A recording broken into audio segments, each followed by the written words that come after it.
Hej och välkomna. Lennart Jönsson heter jag, för de som inte vet vem jag är. Jobbat med människor med intellektuella funktionsnedsättningar sedan mitten av 70-talet ungefär. Daglig verksamhet för personer, i första hand personer med utvecklingsstörning sedan 78-79. Resan fram till idag, om man säger med gamla omsorgslagen och LSS-lagen, pratar ju väldigt mycket om det individuella och att människor ska få en möjlighet att finnas i så normala situationer som möjligt. Det är väl en av de saker som jag har burit med mig ganska så mycket, och man kan väl säga att under 80-talet var det ganska fantastiskt. Det var väldigt mycket prat i alla fall, och mycket som gjordes för att det här skulle kunna ske. Under slutet av 80-talet och början av 90-talet så började man ju planera för kommunaliseringen och LSS-lagens genomförande.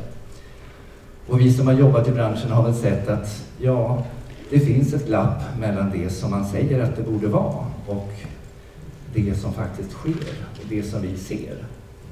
Och det här var väl en av grunderna när jag var med och drog igång Misa, att vi ville fokusera på och ta fasta på det här individuella, alltså att service och verksamhet och LSS-tjänster ska utgå ifrån de här människorna och deras behov.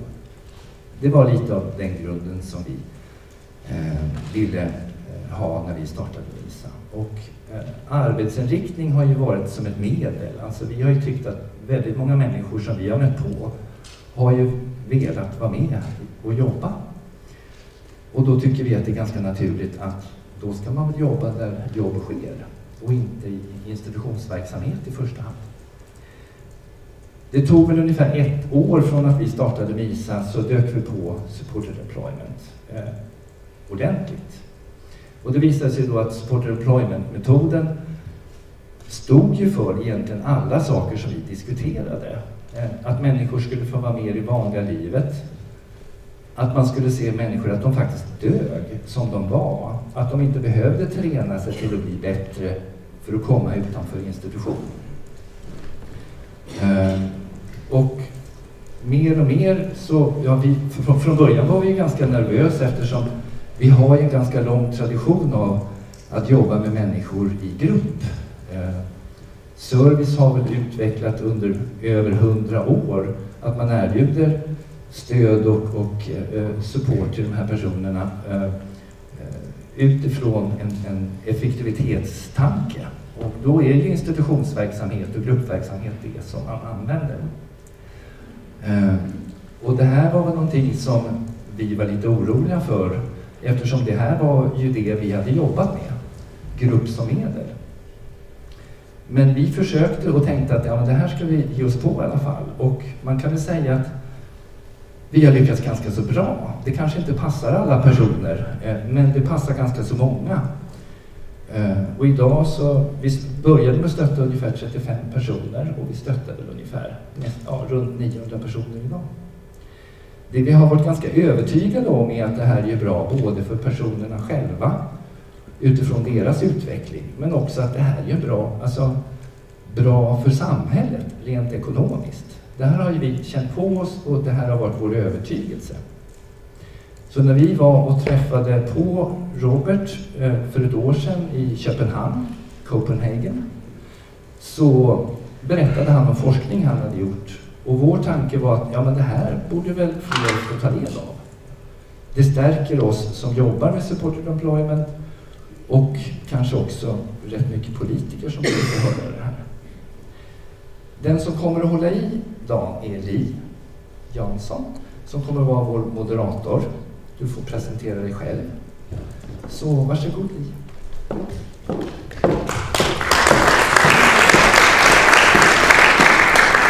Tack så jättemycket. Li Jansson heter jag och jag är nationalekonom på Svenskt Näringsliv. Och Svenskt Näringsliv är ju Sveriges största arbetsgivarorganisation och har ungefär 50 000 medlemsföretag. För oss på Svenskt Näringsliv och för mig som jobbar med arbetsmarknadssituationen för personer med nedsatt arbetsförmåga så är den här frågan oerhört viktig. När man tittar på arbetsmarknadspolitiken och insatserna för den här gruppen så är det ofta förknippat med goda intentioner och man har fina mål och det finns massa trevliga ord. Men det är ganska sällan vi diskuterar hur det ska gå till att de här personerna ska komma i arbete eller få en sysselsättning som fungerar bra för dem. Och tittar vi på arbetsmarknaden i allmänhet så har vi över 200 000 personer som har nedsatt arbetsförmåga och är arbetslösa. Och det är klart att alla sätt som de här människornas arbetsmarknadssituation kan stärkas på är oerhört viktigt. Tittar vi på de här personerna som har nedsatt arbetsförmåga så utgör det ungefär 1/4 av det totala utanförskapet. Så det är en väldigt substantiell andel av ekonomin som påverkas och berörs av den här typen av politik som rör den här gruppen. Och det är därför vi är här idag och därför vi ska lyssna på Roberts föredrag också. Så att jag tänkte att jag stannar här och så lämnar jag över till Robert. So please join the scene and the scene is yours. Thank you very much.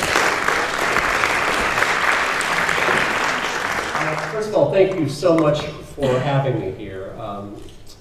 I've been telling everybody that I meet that I'm a very proud Swedish American. My grandfather was from Stockholm, from a farm just outside Stockholm. And actually my middle name is part of his name. He was Sven Evert Aders Hagman.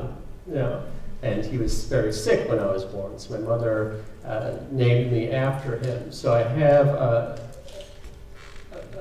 affection for Sweden, even though I never was able to come here. I was supposed to when I was a little kid, but my grandmother got sick and I wasn't able to come. And hearing all of you talk, it reminds me of the wonderful times that I had with my grandparents, talking Swedish about me and how horrible I was as a child. So they would talk English to me in my face, but I always knew when they were upset because they would talk Swedish back and forth very quickly.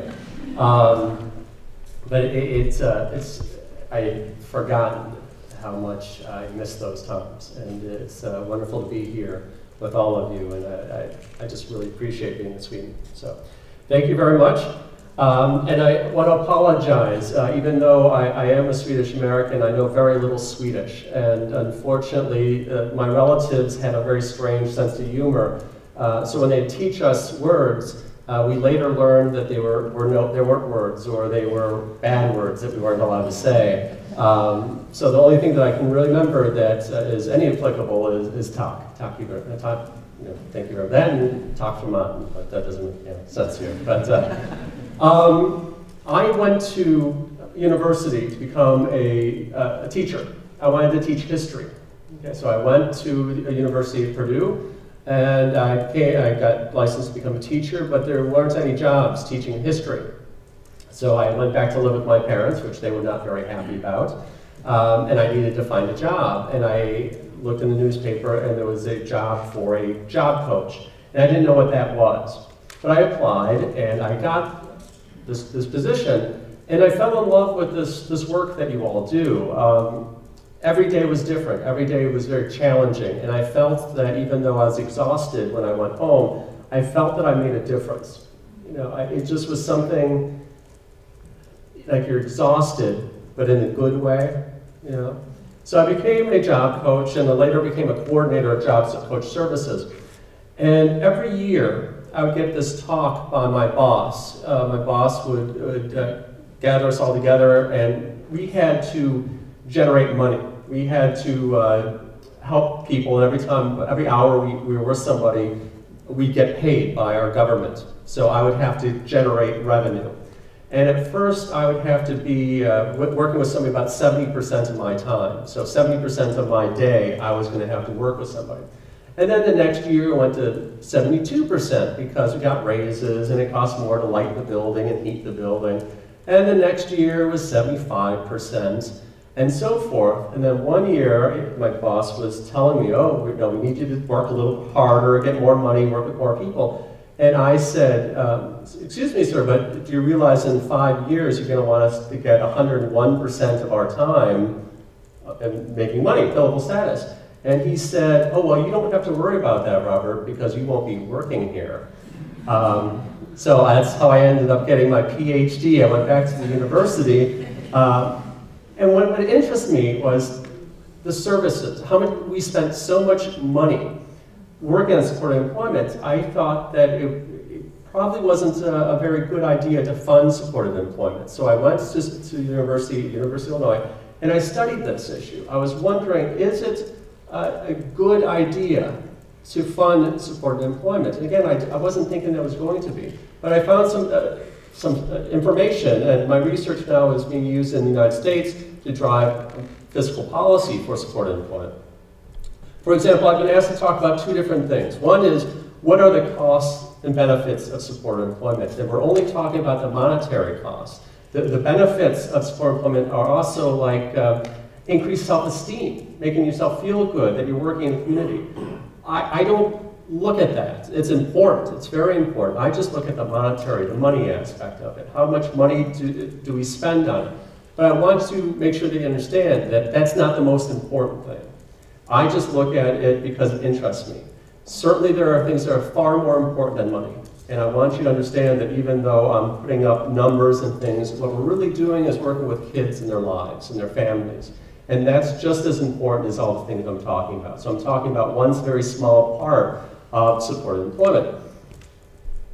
The second issue that people want me to talk about to you today is how do we make supported employment even better? How do we get better at the limited amount of money that we're given by the government to help more people? Okay? So it's not a matter of providing cheaper services. The issue is how do we provide better services? How do we become more efficient and more effective? How can we take this pot of money that the government's giving us? And in the United States, that money is shrinking. We're getting fewer and fewer dollars in terms of serving supported employment. So how do we take that little money to make bigger impacts? How do we improve the lives of more people given the little money that we have? So those are the two things we want to talk about. When we talk about the costs and benefits of supported employment, we can talk about from two different ways. One way is from the worker's perspective. In the United States, a lot of people will say, well, yes, people with disabilities can work. They have the ability to do a job, but they shouldn't. Because if you work in the community, you earn wages, but you lose your government subsidies. And I believe that's the same thing in Sweden, that if you work, you lose money. And there are some people in the United States that say, well, we shouldn't have supported employment because it's not economically viable for that worker with a disability. That is, if you have a person with a disability that works in the community, they end up losing money. Sure, they might make a little bit in terms of wages, but they'll lose a lot more in terms of all their government benefits. So my first area of research looked at this. Should workers with disabilities become employed in the community? And again, a lot of people are saying no. The benefits from the worker's perspective are the wages that they earn and any fringe benefits they may get, like maybe some insurance or other types of things to do a job. The costs of working are the taxes that they now have to pay, the wages that they forego from shelter workshops or some other placement, but also the reduction in the subsidies that they're going to experience as a result of working. So the question really is, which outweighs what? Are benefits better than the costs?